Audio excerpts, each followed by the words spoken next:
Good morning, everyone. Officially, my name is Sarah Hagee. For those of you that don't know me, I am the Executive Director with the Electrical Association of Philadelphia. And this morning, I'm joined by my colleague, Matt Dibert, as well as our speaker, Sergey Korobov of member company Eaton. I'd like to thank Billows Electric Supply today for sponsoring our session. Few housekeeping items. Your mics and your cameras, as you probably have noticed, have been turned off for the session because we are recording this event. You are welcome and encouraged to submit questions using the chat feature. We're going to facilitate those questions towards the end of the meeting today. And as always, we will share the recording of today's session along with Sergey's contact information following the event. So now it's my distinct pleasure to formally introduce our speaker today, Sergey Korobov. Sergey holds a degree in mechanical engineering from Michigan State University and has worked for Eaton for 6 years in sales and marketing.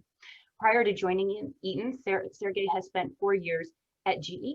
So with that, Sergey, welcome, thank you, and I'll kick it over to you. Thanks, Sarah. Appreciate that intro. That was great. Hi, everybody. Good morning. Thanks for joining. Appreciate your time today. So I work for Eaton as a lead marketing specialist for our molded case breaker group. So specifically what that means is that I cover the Northeast for basically anything molded case breakers. So what we're going to talk about today is kind of a big topic that I'm sure you guys are all familiar with, and that of course is the gray market. So we'll talk about a few different things. One, we'll kind of review exactly what the gray market and counterfeits are all about. We'll talk about how to spot the fake, and then we'll talk about what are some of the actions that we're taking at Eaton to kind of help combat that. So let's get started. So first, let's go over what exactly is the gray market. So the way that we define it is the gray market is the unintended resale of genuine products by unauthorized parties. So what exactly that means is that you could have a brand new breaker that's never been installed or energized.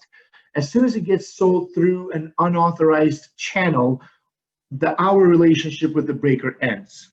In other words, there's no warranty, there's no support from the manufacturer. So the liability for you guys installing that stuff is pretty high. Okay. Now the problem with a lot of the breaker brokers and the online resellers is that a lot of times they say that they are selling new surplus, right? So in other words, it's equipment that's just extra that wasn't utilized on the job site before when it was supposed to, and so that's the stuff they're selling. And although there is some of that, we'll find out shortly here in our presentation that there's actually a lot more to the gray market than just surplus. So we'll talk about that here shortly. So long story short, the equipment gets misrepresented a lot. It's said that it's new surplus, but there's a lot of counterfeits as well as refurbished, reconditioned, and other equipment like that. So now as a reseller, whether it's online or local guys in Philly, I'm sure you guys are familiar with All Currents and Breakers Unlimited and NAPCO and other people like that. None of those guys are actually authorized to buy from the manufacturer.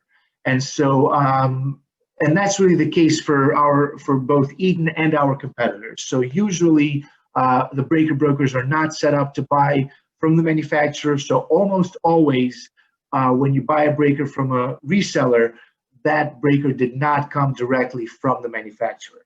Okay, so it's usually come through some kind of another back channel. Okay. Now, specifically on the counterfeit end, okay, so the way we define it is counterfeits are imitations fraudulently passed off as new or genuine. Okay, so the example I always like to give is if you guys have ever been to New York City, you're walking around, on the streets there up in Manhattan. A lot of times you see sort of like the street vendors that are right there on the sidewalk selling purses, sunglasses, belts, shoes, clothes, you name it, right? That's your counterfeit stuff, right? That's all the fancy brands that are resold as counterfeits, right? So the thing is, guys, as much as they counterfeit consumer products like that, they counterfeit electrical products as well. Okay. Now, what I want you guys to do is take a second to think about what do you think is the number in dollars of counterfeit product, electrical product that comes into the United States per year?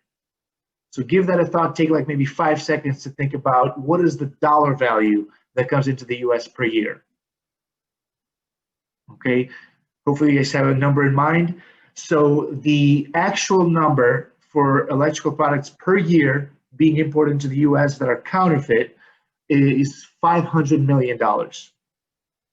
Okay, so every year the US receives about $500 million in counterfeit electrical products. Now that's across all the manufacturers, that's not just Eaton, but it's a pretty big number. So it's kind of grown into kind of its own little industry that we see here in the United States. So a couple of issues with counterfeits, right? So one, counterfeits are generally not tested. Okay, so a lot of times what we found when we've opened up counterfeits, tested them, is a lot of times they are not tested, and a lot of times, actually almost always, they are not built to OEM specs, right? So in other words, the raw materials that are used on the inside of the breaker are nothing compared to what our quality standards are for the equipment that we use, okay? And that tends to be the case for other manufacturers as well. So as a counterfeiter, right, if you're one of these guys out in China or in Asia that has a counterfeit factory, their job is to make sure that the breaker looks the part, and make sure that you as a contractor gets the breaker and there's nothing on sort of the face of it that would cause you to think that there's a problem with it. Okay, so obviously a lot of risk with that, very unsafe, higher chance of fires, injury, death, so on, right? Now, the unauthorized resellers, again, are susceptible to getting this stuff in their stock because they don't work directly with a manufacturer, right? So they don't have that channel to buy the authentic product. So usually they're going to other back channels, which unfortunately include counterfeits. Okay, so the next thing I wanted to talk about is, how big is the actual threat? So we kind of talked a little bit about the $500 million specifically in counterfeits, but for electrical, but here's kind of a sense of just how big it is globally. So globally, the value of counterfeiting kind of industry as a whole, including those consumer products you see out in New York, are about $1.8 trillion. Okay, so it's a huge, huge industry. In the US, the value of counterfeits is about 200 to 250 billion per year, okay? And then, of course, unfortunately, kind of a byproduct of that is that there's as many as 750,000 jobs that we lose annually in the United States as a result of the counterfeiting industry globally, okay? So obviously, if you have a function out in Asia that's making this product, now there isn't an equivalent in the US. Now, this last point is kind of an interesting one. So since 2010, we have seen a 538% growth in the value of seizures. Okay, so what that means is that since 2010, there's been a roughly 5 to 6 time increase in how much counterfeits we're seizing. Now, this may seem like a really good thing, right? We're catching 6 times more product, but the question is, are we catching 6 times more because there's 6 times more coming in, or are we catching 6 times more but the total value hasn't changed? And that's a hard thing to pinpoint because it's difficult to know exactly what the size of the gray market counterfeits coming in actually is, right? But the one thing to note is that as much as 12% of all seizures is electrical products, okay? So it's really a pretty big impact. It's a huge concern in the industry. And one thing to note for us kind of being on the East Coast in general is that most of the products are coming in by ship, right? So all your ports on the East Coast, especially here in Jersey, in Philly, in New York, and obviously on the West Coast and the Gulf Coast as well, that's where a lot of these products are entering the country. So for us, being on the East Coast, we're sort of really susceptible to getting this stuff sort of sold locally, okay? So why are counterfeits a growing problem? So as you guys know, this stuff has kind of been around for a while, right? There have been breaker brokers for quite some time in the industry, and folks have been leveraging them quite a bit, okay? So unfortunately, consumers have become desensitized to kind of the real issue with what the breaker brokers and the gray market sort of represent. So they're not generally understood as a major threat to safety. And unfortunately, with internet, as obviously as great as it is, it's made it very easy for counterfeiters to get their product out. Okay, so great breaker brokers have an easier time selling using the internet, and counterfeiters have an easier time getting their product into consumer hands. So laws, unfortunately, don't always exist in other countries as they do in the United States against copyright infringement and trademark infringement and so on. So a lot of times folks are operating potentially in their legal right. And so in addition to not having laws, a lot of times there's a lack of well, right? Remember, obviously we have a very strong legal system here in the US, but that's not always the case in other countries, okay? So what exactly is the danger? So as we kind of mentioned earlier, counterfeit breakers are very difficult to detect, and they're becoming more difficult to detect. So again, $500 million industry. These guys have a pretty significant amount of resources in their disposal to make sure that the breakers kind of look the part, okay? Again, inferior internal parts. We've done testing on counterfeit breakers, and we've kind of seen that the materials used inside the breaker are nothing like what we use, okay? So that's a really major concern. Definitely not built to OEM specs and usually not tested, okay? So it's a pretty major issue, and I know folks have kind of, forgotten a little bit about that, but that's one of the reasons that we do some of these trainings, to make sure that folks are aware of exactly what's out there.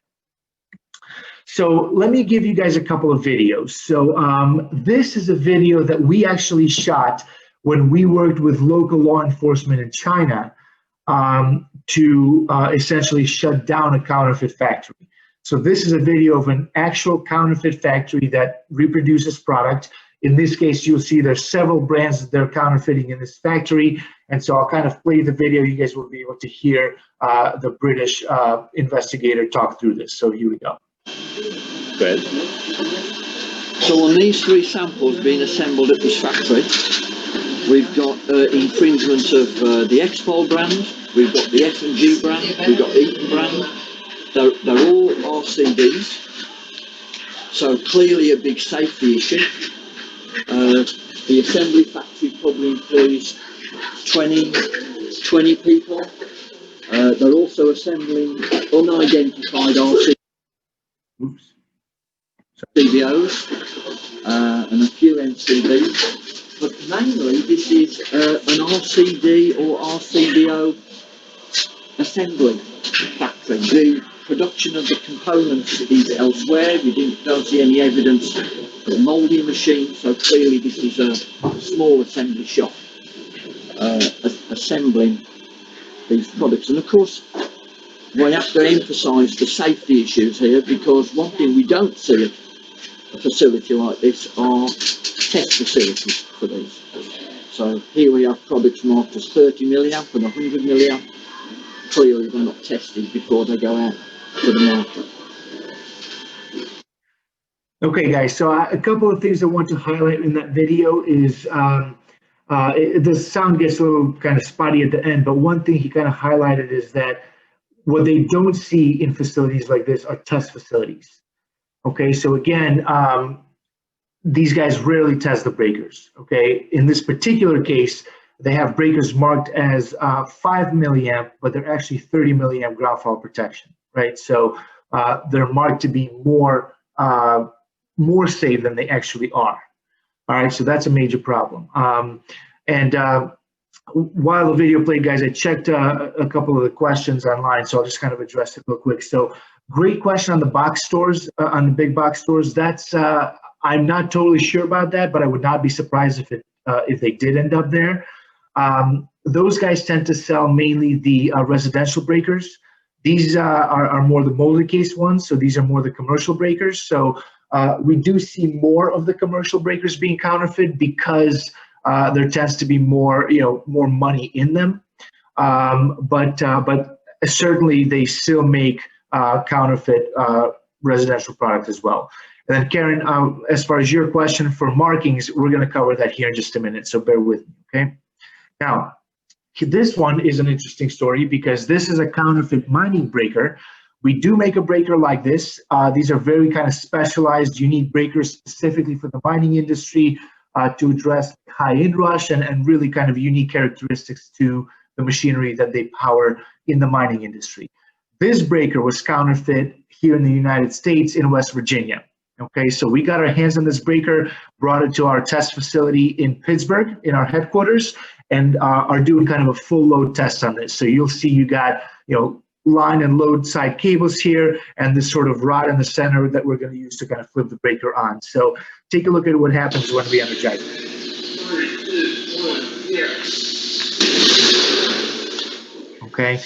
So what happens here is that, as we said before, the components of the breakers are usually not up to the standards that you need to be able to handle this kind of power. In this particular case, this is a 1,000-volt breaker, 14 KIC. So it's a lot of current going through it. And so when we energize this particular one, it just couldn't handle, the components couldn't handle the power that came through it. So obviously kind of blew up. So these are real issues, guys. We have just libraries of data points like this where we've seen counterfeit breakers, counterfeit labeling, components that are not up to the standards that they should be. So this is a real problem, and it definitely ends up in the hands of gray market resellers. Okay, so let's talk a little bit about pathway to the market. Okay, so when you have an authorized distributor channel like a Billows, right? The equipment goes from our plant to our warehouse to Billows and then on to you guys as the customers, right? That supply chain, that process is exactly the same, and we know exactly where that breaker has been from the moment it left our plant, right? We know we have all the shipping information, we know which carrier had it, we know where it made stops, and then we know, ultimately that it ended up at an authorized distributor channel like a Billows. It's in their warehouse, and then it's ready to be sold to you guys. Okay, so that process is exactly the same every time. Okay, unfortunately, when you're buying through an unauthorized distributor channel like a breaker broker or an online reseller, that is not the case. Okay, so they usually buy their product through a number of different channels, and those channels really vary by the breaker broker that you might be working with, depending on what they need that day and where they can get it. So in addition to surplus that they always say they have, there's also tampered with, used, reconditioned, altered, repaired breakers, and of course counterfeits. All right, they buy from other resellers. They buy from importers, exporters, right? So essentially diversion. If a certain breaker is meant to go to Peru, but they take the breaker and resell it back into the United States, that's another way they do it, right? In certain cases, they might get their hands through another channel, through a panel board, strip the breakers and then sell those. That's another way, okay? But the problem is, the one thing that's common to all of these breakers is, even if you happen to be getting a brand new one, because it's sold through an unauthorized channel, there is no support from the manufacturer. Okay, so in other words, being sold through them, there's no warranty, there's no support, and if there is a problem with that breaker, the contractor that installed it ends up being liable. Okay, again, unverified, undocumented, and it's a real issue with the gray market. So the next thing I want to touch on is, we talked about reconditioned breakers in the previous slide. This is a very interesting point. So the photos that you guys see on this screen are photos I took of the actual 2020 NEC code. Now, obviously, as you guys know, we're not on the 20 code yet in Philadelphia and in Pennsylvania, but obviously it's coming. But a couple of things to note. So on the left photo, note that it states in the code, molded case breakers shall not be permitted to be reconditioned. Okay, low and medium voltage power circuit breakers, okay, the big ones, are permitted to be reconditioned, and so are the high voltage ones. Okay, but for the smaller molded case breakers, they are not allowed to be reconditioned per code starting in the 2020 code. Okay. Now there's been some sort of hints at that in the past, but now it is officially part of the code that you shall not recondition molded case breakers. Okay. Now the other thing to note here on the left slide is that I'm sorry, on the right photo is that reconditioned equipment shall be listed as reconditioned, and the original listing mark must be removed. Okay, so essentially what that's saying is if you have a breaker that was UL listed originally, if it was reconditioned, you have to take off the UL listing and you would have to label it as a reconditioned breaker. Okay, now I think Sarah mentioned that last week's speaker does some of this independent testing. So you would actually have to bring in someone like that to kind of authenticate that product for it to be, sort of listed again after it's been reconditioned. Okay, so just something to be aware of, guys, when this code does take effect. That's something to be aware of. So reconditioned breakers are not going to work for the molded case side. And reason for that is that regardless of who the manufacturer is, molded case breakers are not really built to be opened, serviced, parts replaced.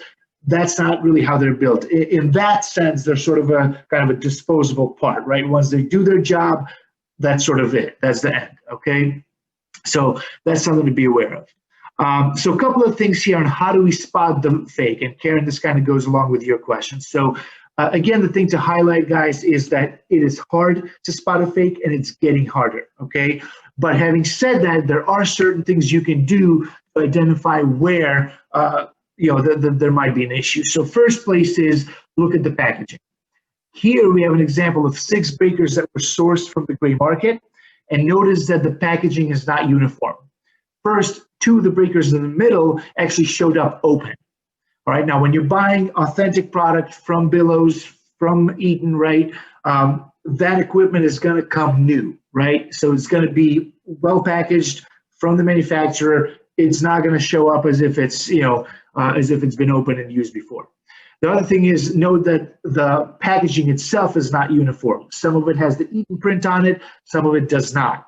Now, in some cases, we still have the blank boxes available, and you will receive some product like that, but we're slowly working over to having the Eaton print on our boxes for all of our equipment, okay? And the reason for that is that that's one more thing that a breaker broker has to counterfeit. It's one more thing that they have to do. Now, the other thing that's really hairy, and this is where we really get into the problem, is take a look at the actual labels on these boxes. Notice you have the barcode there across the bottom. Right above that, there's a UPC code. And usually on our boxes, you're going to have a date code. And that date code represents the day that the breaker was manufactured. So usually it's about a 7 or 8 digit code. It looks something like 201216T. Okay, so the first 2 digits are always going to be your year. Okay, so year first, then 2-digit month, 2-digit day, and then it usually ends with a T or a TA. Now, if you have a box with a label on it that does not have the date code, that is a huge red flag, guys, okay? Because what that means is that the label is a counterfeit. Now, the problem is that when you're starting to make your own labels at a breaker broker, at a counterfeiter, you can put whatever you want on the label. And we've seen them change amperages, AIC ratings, voltages, you name it. Okay, and so that's obviously a huge problem because when you think you're getting a 30 amp breaker, maybe it's a 40 amp, maybe it's a 50 amp, or maybe it's a 20 amp, right? So it's really kind of a major problem. So next thing to show is take a look at this slide here, at this photo. These are the same 5 breakers that were sitting in those boxes. Pull them out, line them up, okay? Now, if you guys have seen these breakers in the past or something similar, if you're familiar with our molded case breakers, you'll know that here you have your HFD 65K in the red. That's the breaker frame with the AIC rating. Below that, you're going to have like a white square. And in the bottom left of that white square, you should have a date code that matches the box. Okay. Now that's an important piece because what we found is that a lot of these guys have gotten wise to the fact that we have date codes. So they'll start printing date codes on the label for the breaker and the label for the box. But what they don't do a lot of times is they don't usually match them. So if you ever see a mismatched date code, that's a huge red flag. Okay, so in this case, for these 5 breakers, none of those 5 have a date code on the breaker, and they don't have a date code on the box. So essentially what they're doing is they're hiding the age of the breaker. Now, again, they tell you it's new surplus, but in reality, this breaker could be 10, 15, 20, or even more years old. Okay, so that's one thing to really watch out for. Now, the other piece is the country code. All right, so we have 2 main plants for our molded case circuit breakers. One is in the Dominican Republic. That's where we manufacture our molded case breakers under 400 amps. And the other is in Beaver, Pennsylvania, right here in the US. And that's where we manufacture breakers over 400 amps. All right, so if it's over 400, it should say made in USA. If it's under 400, it should say made Dominican Republic. Now, if we take the same 5 breakers and look at the back of them, notice on this photo, guys, you have a breaker in the middle here that has the kind of the label here at the bottom that says made in Dominican Republic, okay? And so does the breaker here on the right, all right? Those are the only 2 of the 5 that have the correct labeling on it. So if you don't have a label that says made in Dominican Republic for a breaker under 400 amps, that's a red flag. Okay. Now, the other thing to note, this is where it gets really scary, is the numbers in the red represent the actual year in which the breaker was manufactured. Okay, so when we went back and we looked at what the actual date is of this breaker, this is the actual years that you see. Okay, so in this particular case, you got everything. There's a 31-year gap between the oldest and the newest breaker. All right, but notice that you go out and buy this stuff, right? You're paying good money for these breakers. These are probably about $1,000, give or take. But in certain cases, if you're buying them from the gray market, you could be getting a 5, 10, 15, even a 35-year-old breaker. Okay, that's pretty scary, right? Because we have no idea what kind of shape the guts of that breaker are in. So as bad as the age of the breaker is, take a look at this. All right, note that in the red, it says that the 85 breaker is actually confirmed counterfeit from China. Okay, so for 35 some years, this breaker's been sold through job sites, bought by gray market guys, resold by gray market guys. So when you're buying something like that, you have no idea, again, if it's going to work when it's supposed to. Maybe this breaker was going to flood somewhere in those 35 years. Right? Maybe all the guts are rusted out and it won't even trip when it's supposed to, right? So that's a major problem. And actually, flooded breakers is a big source of breakers for the gray market, because what they'll do is they'll buy them for pennies on the dollar, open them up, clean them up, right? Put some new labels on and sell it as a new surplus. Okay, so that is absolutely something that happens, and we've seen a lot of instances of that. Okay. So the next thing I want to show you guys is take a look at this one. All right, so a couple of things to note here. One, notice on the first photo is that this breaker is actually wrapped in plastic. Okay, now anytime you guys see a breaker that's wrapped in plastic, that's a red flag, because all of our breakers come in those cardboard boxes that we saw in the previous slides. Reason being is for moisture, right? If we build this breaker in the Dominican Republic in January, we ship it up here to Philly, that breaker is going to be dripping wet from the humidity, right? So always our breakers are in cardboard boxes. So if you don't see that, that's a red flag. The other thing to note is that, take a look at this one, right? We talked earlier, you got like the breaker frame here, the J250C. Below that, you have that sort of white square. You have the catalog number, the style number, but there's one important piece that's missing, right? So give that some thought. There should be something in here that is missing on this breaker. Okay, that is your date code, right? There should be a date code right in the spot here below the catalog and style number, and that's missing. So that's a big red flag, because again, you don't know how old it is. All right, and then finally, take a look at this. So, and we'll talk about this here in greater detail, but we now have an app, guys, for your smartphone, okay, that you can download that's free. you can scan the side of the breaker. Okay, so the barcode that you see there in the first photo on the side, you can scan that barcode with your phone, and the phone will tell you whether or not it's an authentic breaker.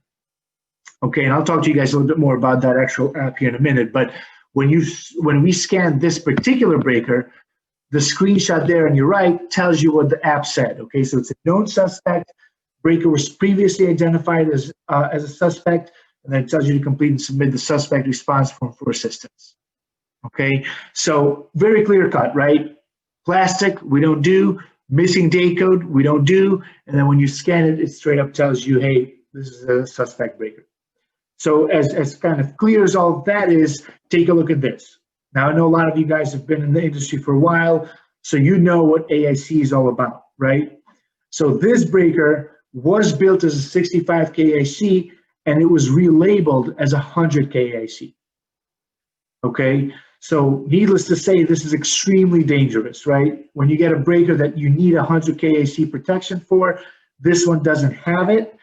When it sees 80,000 interrupting amps or something like that, it's not going to be able to trip. Okay, so that's a major problem.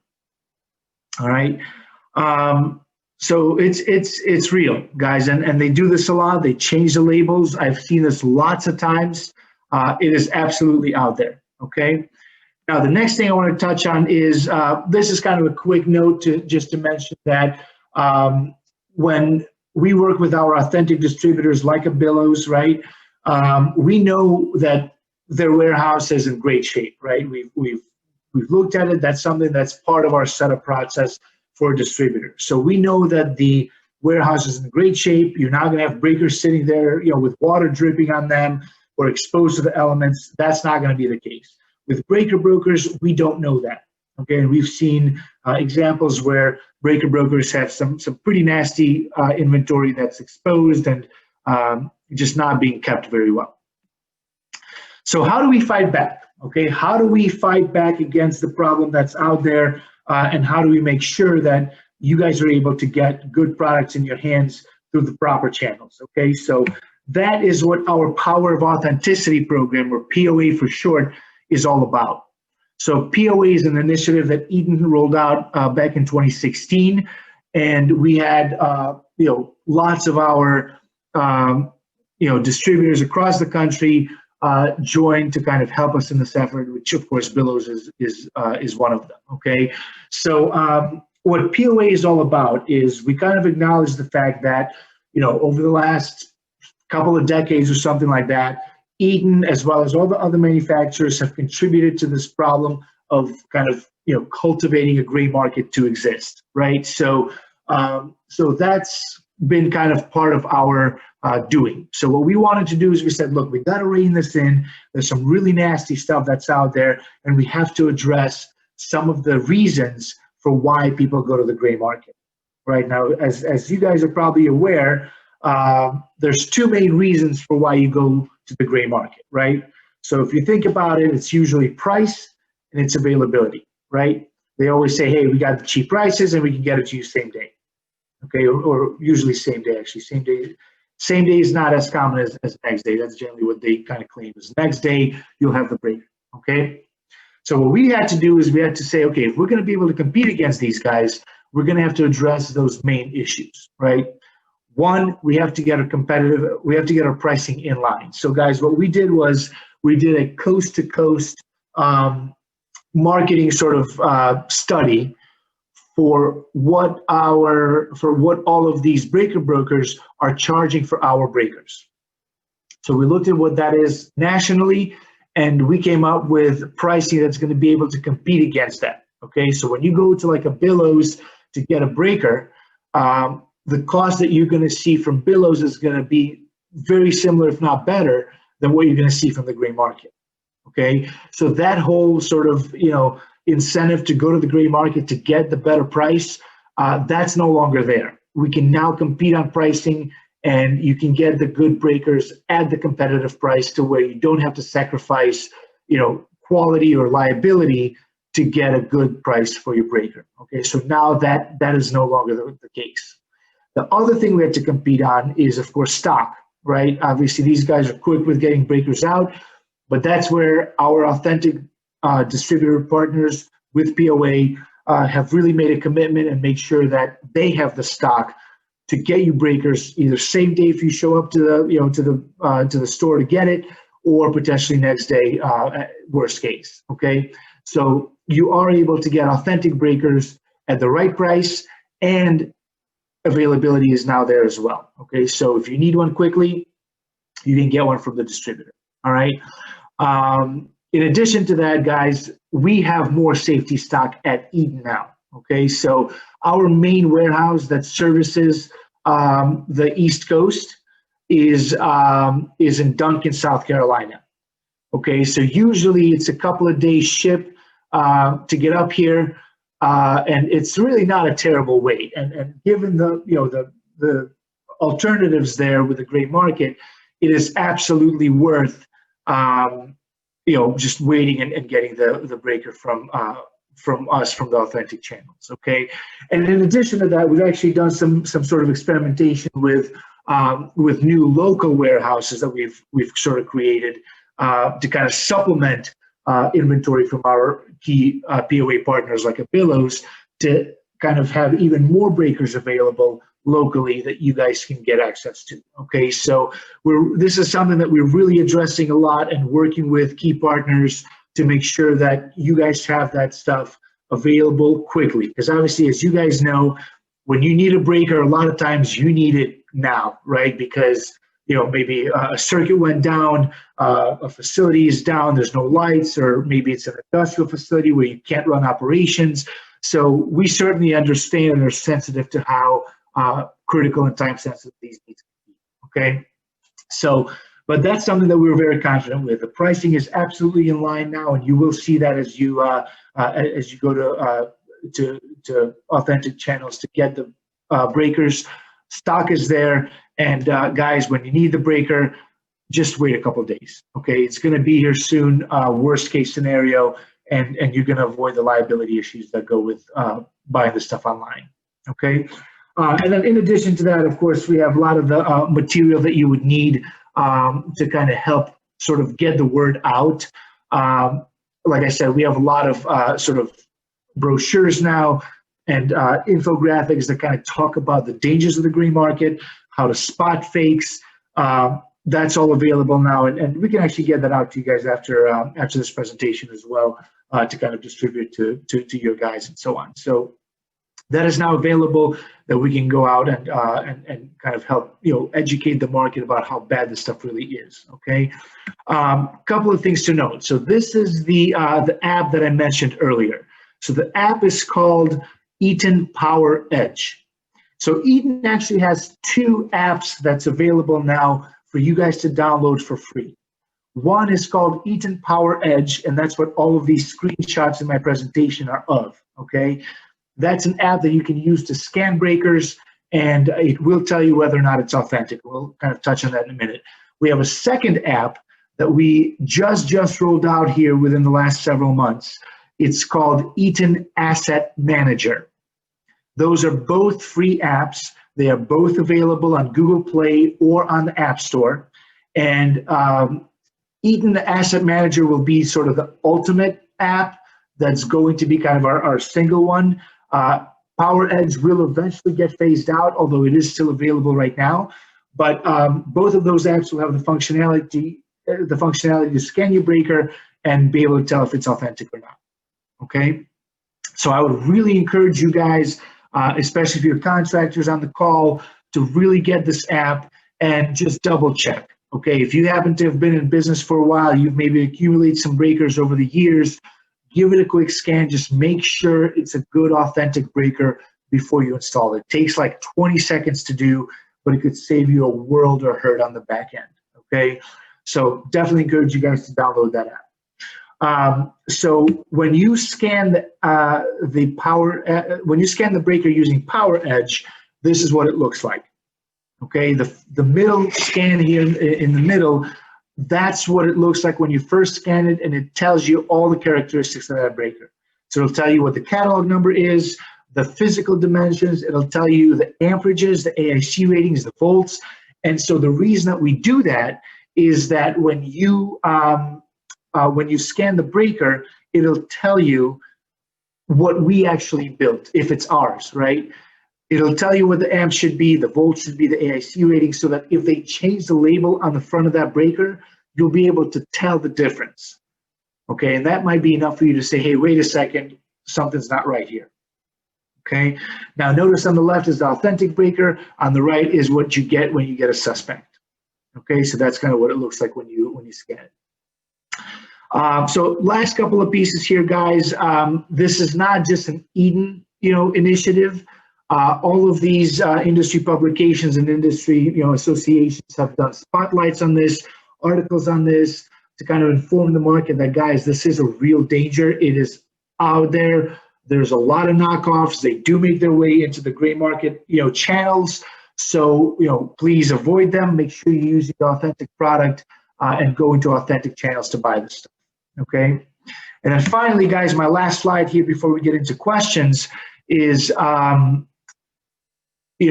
your call to action. Okay. So one, when you need a breaker, always, always, always buy the authentic product. Okay. Like I said, we've got the prices in line. There is no, incentive now to get it. You're not going to get a great deal compared to what you would get from an authentic POA distributor like a Billows.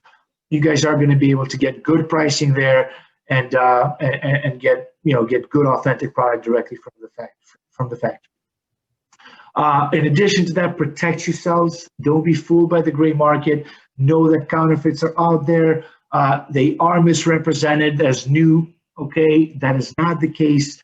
Avoid that stuff, and to protect yourself, just authenticate the product. Okay, give it a scan. Use your phone. Just make sure it's good, and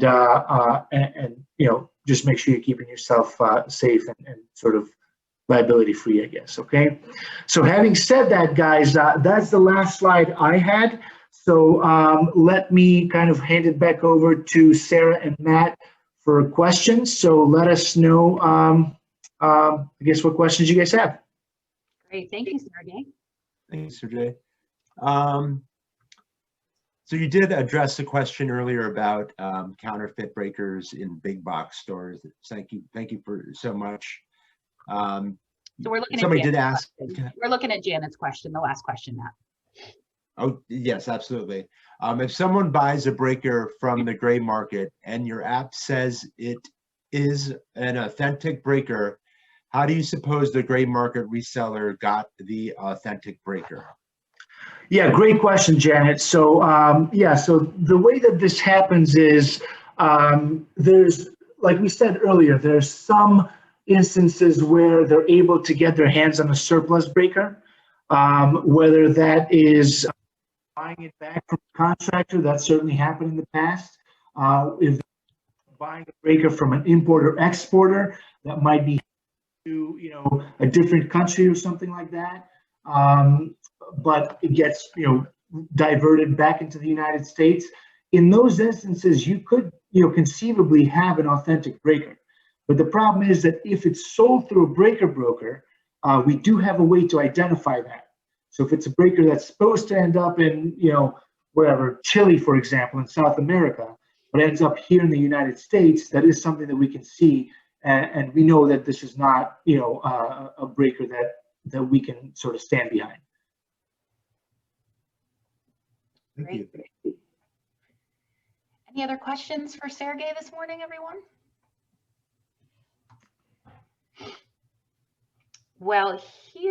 Reading none, I should say. What we'll do is, as I said in the beginning, we will go ahead and send out Sergey's contact information. I'm also going to send Janet's contact information from Billows in case you need to source some of these products here locally. But Sergey, I'd like to thank you for your presentation. It was very, very informative. I look forward to sharing it with our community as well to help protect everyone, frankly, in the industry from some of these challenges. I'd like to thank Billows as well for their sponsorship today. We greatly appreciate the continued support. And guys, this is our last virtual coffee talk for 2020. So thank everyone for joining us today. And with that, I wish everyone a happy holiday. Thanks for having me, Sarah. Thanks for the opportunity to present. Absolutely. Happy New Year, guys. Take care. Thank you. Thanks, everybody. Bye. Bye-bye.